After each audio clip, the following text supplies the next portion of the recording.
आज हम आपके लिए एक ऐसी कहानी लेकर आए हैं जिसे पीआरएच कर आप जीवन में कभी भी गलत फैसला नहीं लेंगे। हमारा दावा है आपको ये कहानी जरूर पसंद आएगी और आप इस कहानी को अपने मित्रों को जरूर शेयर करेंगे। बहुत समय पहले की बात है, एक छोटे से राज्य में एक बौद्ध भिक्षु रहा करते थे। सभी जगहों पर उनके ज्ञान के बहुत ही चर्चे थे। हो भी क्यों ना, वह बहुत बड़े ज्ञानी थे। उनके ज्ञान के चर्चे उस राज्य के निकट के सभी राज्यों में होता था। उनके पास लोग दूर दूर से आते थे ताकि अपनी समस्याओं का समाधान प्राप्त कर सकें। उस बौद्ध भिक्षु के पास कोई कैसी भी कठिन समस्या लेकर क्यों न आए, वह समस्या का समाधान जरूर करते थे।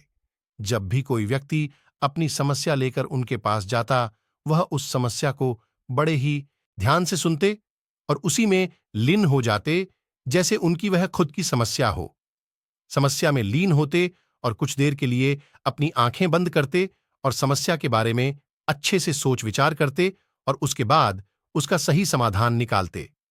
ऐसे में कई लोग उनके बारे में यह सोचते थे कि उनके पास कोई चमत्कारित शक्तियां हैं तो कोई कहता दिव्य दृष्टि है जिससे वह समाधान पूछते हैं और उसके बाद हमें बताते हैं। एक बार एक व्यक्ति ने उनसे यह पूछ ही लिया, क्या आपके पास कोई अद्भुत शक्तियां हैं या कोई दिव्य दृष्टि जिससे आप हमारी किसी भी समस्या का समाधान देख पाते हैं या फिर पूछकर बताते हैं। उस व्यक्ति की बात सुनकर वह बौद्ध भिक्षु जोर जोर से हंसने लगे। उसने उस व्यक्ति की बात का कोई जवाब नहीं दिया। जिस राज्य में यह बौद्ध भिक्षु रहते थे, उस राज्य में अजीब सी एक घटना घटी। जिस राज्य में बौद्ध भिक्षु निवास करते थे, उसी गांव में एक बूढ़ी औरत रहा करती थी जो अपने पूरे घर में अकेले रहती थीं। उसका इस दुनिया में कोई भी न था। उसके पास छोटा सा खेत था जिसमें वह काम करके अपने भोजन की व्यवस्था कर लिया करती थी। उस राज्य से होकर 4 मित्र अपने घर की ओर जा रहे थे। वे लोग अलग अलग गांव के रहने वाले थे, लेकिन एक साथ काम करने की वजह से मित्र बन गए थे। वे लोग 1 साल से दूसरे गांव में काम करके पैसे इकट्ठा करके अब अपने घर जा रहे थे। यह बात बहुत पुराने जमाने की है, जब कार, बसें या रिक्शा नहीं हुआ करते थे। जब लोग पैदल ही यात्रा करते थे, इसलिए वे चारों मित्र पैदल ही यात्रा कर रहे थे। वे चारों मित्र अपने अपने धन को इकट्ठा कर अपने गांव की ओर जा रहे थे। उन चारों ने अपना अपना धन अलग अलग एक पोटली में रखा था। उस पोटली में उन सबकी सारी कमाई थी। तभी उन चारों मित्र में से एक मित्र कहता है, मित्रों, इस तरह हम अपना धन अलग अलग रखेंगे तो चोरी हो सकता है। क्यों ना हम अपना धन एक ही पोटली में रखें, जिससे हम सभी ध्यान दे सकेंगे और हमारा धन सुरक्षित रहेगा। और जब हम अपने गांव नजदीक होकर अलग होंगे तो वहां पर हम अपना अपना हिस्सा अलग अलग कर लेंगे। उस तीनों मित्र ने उस युवक की बात मान ली और वे सभी मिलकर अपना धन एक ही पोटली में रख देते हैं और वे सभी मिलकर अपने गांव की ओर आगे बढ़ते हैं। चलते चलते काफी समय बीत चुका था और अब रात होने वाली थी। तभी आगे बढ़ते हुए उन्हें एक घर दिखाई दिया जहां वही अकेली बूढ़ी औरत रह रही थी। रात्रि का समय भी हो चुका था और इन चारों मित्रों को ठहरने के लिए कोई जगह चाहिए थी। इस पर वे चारों मिलकर योजना बनाई कि वे इसी घर में रात बिताएंगे। उन चारों लोगों ने उस घर की ओर बढ़ते हुए दरवाजा खटखटाया। तब वह बूढ़ी औरत ने दरवाजा खोला और उन मित्रों में से एक ने हाथ जोड़कर कहा, माता जी, हम अपने गांव की ओर जा रहे हैं, लेकिन रात हो गई है और हम इतनी रात में सफर नहीं कर सकते। हमारी आपसे विनती है कि आप हमें एक रात यहां ठहरने की अनुमति दें। सुबह होते ही हम चलेंगे। बहुत सोच विचार करने के बाद बूढ़ी औरत कहती है, तुम सभी आज रात के लिए यहां पर रुक सकते हो। बूढ़ी औरत ने सबके लिए खाना बनाया और उन्हें पेट भरकर खिला दिया। इसके बाद उन मित्रों ने धन की पोटली उस बूढ़ी औरत के हाथ में थमा दी और कहा, माता जी, इस पोटली में हमारी साल भर की कमाई है। हमने अब तक का सब धन इसमें रखा है और अब हम इसे आपको सौंप रहे हैं, क्योंकि यह चारों से अधिक आपके पास सुरक्षित रहेगा। हम बस इतना चाहते हैं कि यदि हम चारों में से कोई एक व्यक्ति लेने आए तो आप इस पोटली को मत देना, जब तक हम चारों एक साथ लेने ना आए। तब वह बूढ़ी औरत कहती हैं, ठीक है बेटा, जब तुम चारों एक साथ मेरे पास इस पोटली को लेने आओगे, तभी इस पोटली को मैं दूंगी। वह धन की पोटली उस बूढ़ी औरत को देकर चारों मित्र बेफिक्र हो जाते हैं कि अब उनका धन सुरक्षित है, और वे लोग खाना खा गहरी नींद में सो जाते हैं। अगली सुबह जब वह चारों उठते हैं तो सभी लोग अपनी आगे की यात्रा के लिए तैयारियां शुरू करते हैं। उन चारों दोस्तों में से एक दोस्त थोड़ा सा बदमाश था। वह अपने उन मित्रों से कहता है, भाइयों, इस बूढ़ी औरत ने हमारी रात भर खातिरदारी की है, हमें भोजन कराया है, सोने के लिए अच्छी बिस्तर दिया, रात को सर ढकने के लिए छत दी है, और हमने अब तक उसके लिए कुछ नहीं किया।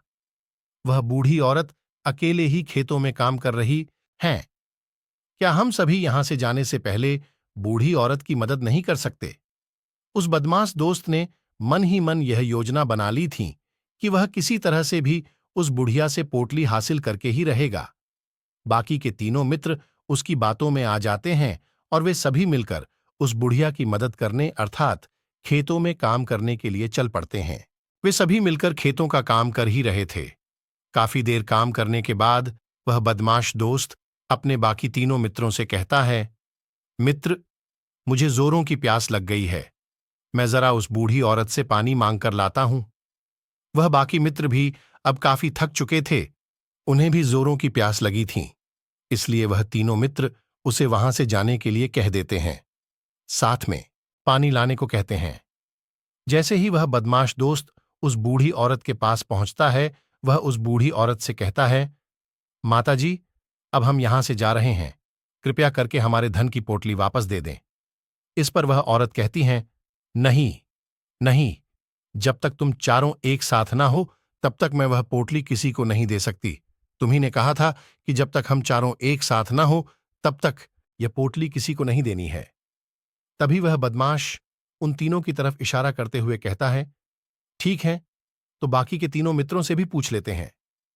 बदमाश मित्र का इशारा जब उन तीनों मित्रों ने देखा तो उन तीनों से सोचा कि हमारा मित्र हमारे लिए पानी लाना चाहता है, इसलिए वह हमसे आज्ञा मांग रहा है।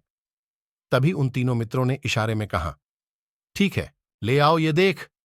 उस बुढ़िया को यह लगने लगा कि अब चारों यहां से जा रहे हैं और यह अपनी पोटली मांग रहे हैं, इसलिए बुढ़िया ने पोटली लाकर उस बदमाश दोस्त के हाथ में रख दी। उस बदमाश दोस्त ने पोटली को हाथ में रखा और पीछे के रास्ते से वहां से चला गया और बाकी के तीन मित्र कामों में व्यस्त रह गए।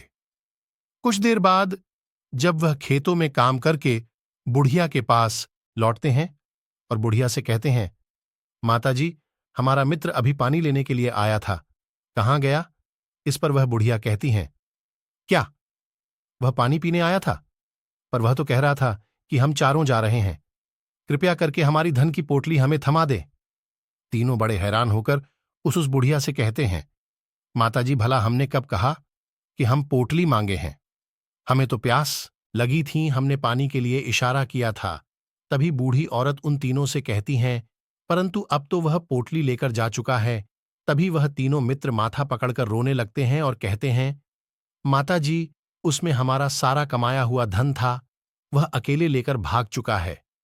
हमने तो आपको कहा था कि जब तक हम चारों एक साथ ना आए तब तक आपको वह पोटली किसी को नहीं देनी है, फिर आपने ऐसा क्यों किया? इसमें तो सरासर आप ही की गलती है। हमने आपको उस पोटली की हिफाजत के लिए दिया था और आपने उसे एक ऐसे हाथ में दिया जिसने हमारा सारा धन लूट लिया।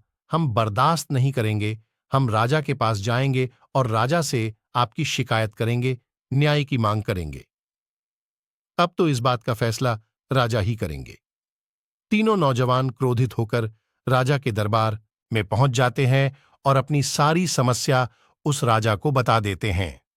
जब वह राजा उन तीनों नौजवानों की बातें ध्यानपूर्वक सुनता है तो वह तुरंत ही बुढ़िया को राज्य दरबार में पेश होने की आदेश देता है। राजा के आदेश पर राजा के सैनिक तुरंत ही उस बुढ़िया को राज्य दरबार में पेश करते हैं और राजा भरी दरबार में उस बुढ़िया को दोषी करार कर देते हैं और कहते हैं कि तुम्हें वह पोटली उस अकेले व्यक्ति को नहीं देनी चाहिए थी। जब उन्होंने तुमसे कहा था कि जब तक वह चारों एक साथ उस पोटली को लेने ना आए तब तक तुम्हें वह धन किसी को नहीं देना चाहिए था। इसमें तुम्हारी गलती है और अब तुम्हें हर्जाना भरना पड़ेगा। तुम्हें इनका धन लौटना होगा।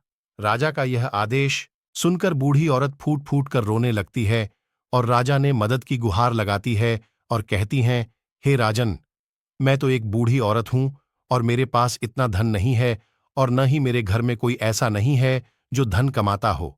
मेरे पास इतना धन नहीं है कि मैं लौट आ सकूं। मैं तो अकेली हूं, बेसहारा हूं। कृपया करके मुझ पर रहम करें। लेकिन राजा उस औरत की एक नहीं सुनता और वह औरत रोते हुए अपने घर की ओर जा रही थी। आखिर मैं इतना धन कहां से लाऊं कि कैसे मैं उन लोगों का यह धन कैसे लौटाऊंगी? मेरे पास इतना धन नहीं है। मैं क्या करूं, कैसे करूं, कहां से लाऊं इतना धन? अगर मैंने उनका धन नहीं लौटाया तो राजा मुझे मार डालेगा। इसमें मेरी भी गलती है।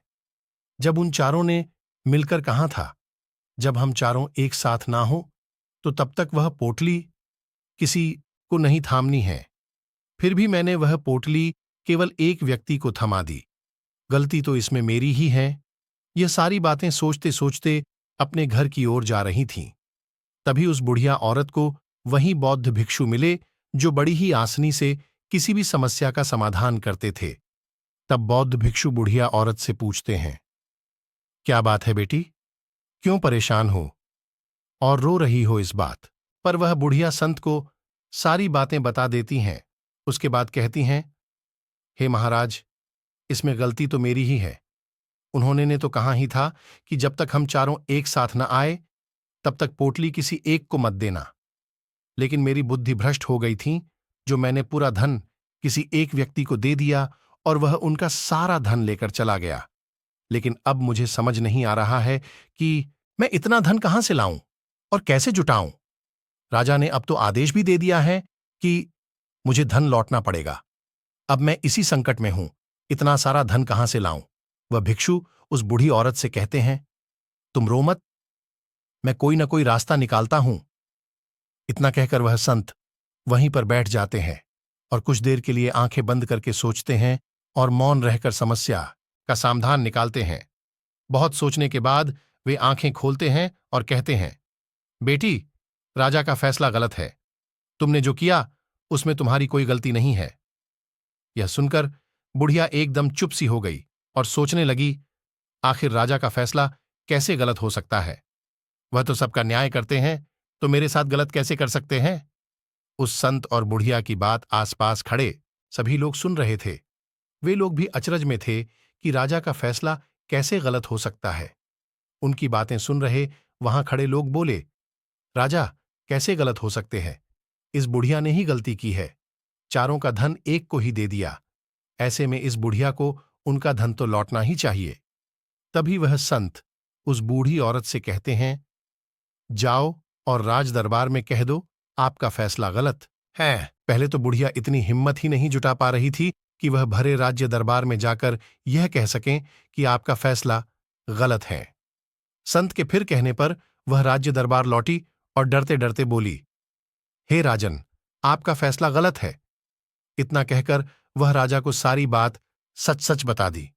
उस बुढ़िया की बात सुनकर राजा बहुत क्रोधित हुआ और उस बुढ़िया से कहा, कौन है वह संत जिसने मेरे फैसले को गलत बताया है?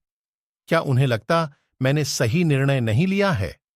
मैं प्रतिदिन कई निर्णय लेता हूं, लेकिन आज तक किसी ने नहीं कहा कि मेरा फैसला गलत है। आगे राजा ने कहा, ठीक है, फिर उस संत को बुलाओ और उन्हें न्याय करने देते हैं। अगर उस संत ने सही फैसला नहीं सुनाया तो मैं उन्हें फांसी की साझा दे दूंगा। राजा ने तुरंत ही अपने सैनिकों को आदेश दिया, जाओ और उस संत को लेकर आओ। यह बात सारे नगर में फैल गई है। सभी यह जानने को उत्सुक थे कि आखिर वह संत कौन है जिसने राजा को कहा है कि उनका फैसला गलत है और अब वे खुद इसका न्याय करने आ रहे हैं। वे सैनिक कुछ देर बाद उस संत को लेकर राज्य दरबार पहुंचे। राज्य दरबार में सभी लोग उपस्थित थे। उन संत को देखकर राजा कहता है, महाराज, आपको ऐसा क्यों लगाता है? मैंने जो फैसला सुनाया है वह गलत है। इस बुढ़िया ने यह वादा किया था कि वह चारों लोगों की उपस्थिति में ही धन की पोटली देगी, लेकिन इसने सिर्फ एक ही व्यक्ति को धन की पोटली थमा दी। इसने अपना वादा तोड़ा है। इसे एक व्यक्ति को धन नहीं देना चाहिए था। गया तो इसमें इसकी गलती हुई ना। अब इस बूढ़ी औरत को ही बाकियों का धन लौटना पड़ डरेगा। तो मेरा फैसला गलत कैसे हुआ? इसके बाद बौद्ध भिक्षु बड़ी विनम्रता से कहते हैं, हे राजन, यह आपका फैसला था, लेकिन मैं आपसे कुछ कहना चाहता हूं। इस पर राजा कहता है, ठीक है, कहिए, आप क्या कहना चाहते हैं? तब वह साधु बड़ी विनम्रता से कहता है, राजन, जैसा कि वादा किया गया था कि पोटली इन चारों मित्रों की उपस्थिति में ही दी जाएगी, और अभी ये यहां केवल 3 ही मौजूद हैं। चौथा कहाँ है? इनसे कहिए ये तीनों अपने चौथे मित्र को वापस लाएं, तभी इनका धन वापस किया जाएगा। वादा भी वैसा ही किया गया था, जब तक चारों एक साथ ना हो तब तक धन वापस नहीं करना है। अगर यह बूढ़ी औरत धन लौटा देती है तो अपना वादा तो तोड़ देंगी, यह भी तो सही नहीं है। यदि आप चाहते हैं इनका धन वापस लौटाया जाए तो इनसे कहिए पहले जाएं और अपने मित्र को वापस लाए। उस राज्य दरबार में बैठ सभी लोग इस फैसले को सुनकर बहुत ही खुश हुए और संत की हां में हां मिलाने लगे। सभी उस संत की समझदारी की तारीफ भी की। राजा तुरंत ही उस संत के सामने सर झुका लेता है और हाथ जोड़कर कहता है, हे महाराज, आपका यह फैसला इतना सही कैसे हो सकता है? आखिर यह बात मेरे दिमाग में आया क्यों नहीं? मैंने इस बात को लेकर इस तरह सोचा क्यों नहीं? तभी वह साधु उस राजा से कहते हैं, हे राजन, आपके पास और भी कई काम होते हैं। आप दिन भर व्यस्त रहते हैं और आपको जल्दीबाजी में फैसले लेने पड़ते हैं। आपने इस मामले को सुना समझा, लेकिन इसे देखने में आप गलती कर गए। इसे आपने ऊपरी तौर पर देखा। आपने इसकी गहराई तक जाने का प्रयास तक नहीं किया। यदि आपने इस मामले को गहराई को देखा होता, समझा होता, तो आप भी इस नतीजे पर आते। जब तक किसी मामले की गहराई तक नहीं जाते, तब तक हम उसका सही समाधान नहीं निकाल सकते। हम में अधिकांश लोग तो अपने फैसले केवल जल्दीबाजी में लेना चाहते हैं, भले ही वह मामला कितना भी गंभीर क्यों ना हो। हमें तो बस अपना हक चाहिए, हमारा नाम होना चाहिए, भले ही वह फैसला हमारे लिए नुकसानदायक क्यों ना हो, लेकिन हमें तो उससे मामले की गहराई तक जाने के लिए सोचते तक। तभी वह राजा उस संत से कहता है, हे महाराज, क्या आपके पास कोई दिव्य शक्तियां हैं? क्या आपके पास कोई ऐसी चमत्कारी शक्तियां हैं जिससे आप सवाल करते हैं और वह आपको उसका समाधान बताती हैं, जिसके कारण आप सही फैसला ले पाते हैं? इस बात पर मुस्कुराते हुए कहते हैं, हे राजन, ये सवाल हमसे अब तक कई लोगों ने पूछा है और हमने किसी को आज तक उत्तर नहीं दिया है, लेकिन आप हमारे राज्य के राजा हैं, इसलिए मैं आपको इस प्रश्न का उत्तर देता हूं। मेरे पास कोई भी ऐसी दिव्य या चमत्कारी शक्तियां नहीं हैं। मैं हर बात को केवल गहराई तक सोचता हूं और विचार करता हूं, और जब मैं विचार करता हूं तब मेरे सामने कई सारे समाधान आते हैं। फिर मैं उन समाधानों पर कई बार विचार करता हूं, तब मैं दूसरों को समाधान देता हूं, क्योंकि किसी एक इंसान का लिया हुआ गलत फैसला किसी इंसान का जीवन बर्बाद कर सकता है। एक लिया गया फैसला सही हुआ तो जीवन अच्छा हो सकता है, और एक गलत फैसला जीवन को नरक बना सकता है। इसलिए फैसले छोटे हों या बड़े, हमें मौन रहकर समझदारी से लेनी चाहिए। अगर आप मौन रहकर किसी फैसला पर विचार करते हैं तो एक सही समाधान निकलकर सामने आता है। इस कहानी से हमें यह सीखने को मिलता है कि सही फैसला लेने की क्षमता हमारे जीवन में सफलता हासिल करने के लिए जरूरी है। हम सभी के जिंदगी में कई बार मुश्किल से मुश्किल घड़ी आती हैं, तो कभी हमें बड़े फैसले लेने होते हैं। उस समय हमें पता नहीं होता है कि यह फैसला हमारे जीवन पर कैसा प्रभाव डालेगा, हमारे जीवन में खुशियां लाएगा या मुसीबत। कई बार तो ऐसा भी होता है कि हम समझ ही नहीं पाते हैं कि क्या निर्णय ले जो उचित होगा, लेकिन एक सही फैसला या निर्णय हमारी जिंदगी सुखमय बना सकती है, और एक गलत फैसला हमारे जीवन को नरक बना सकती है। ऐसे में सही फैसला लेने की क्षमता हमारे जीवन में सफलता हासिल करने के लिए जरूरी है। उम्मीद करते हैं आपको हमारी जीवन में सही फैसला लेना सीखें हिंदी स्टोरी पसंद आई होगी।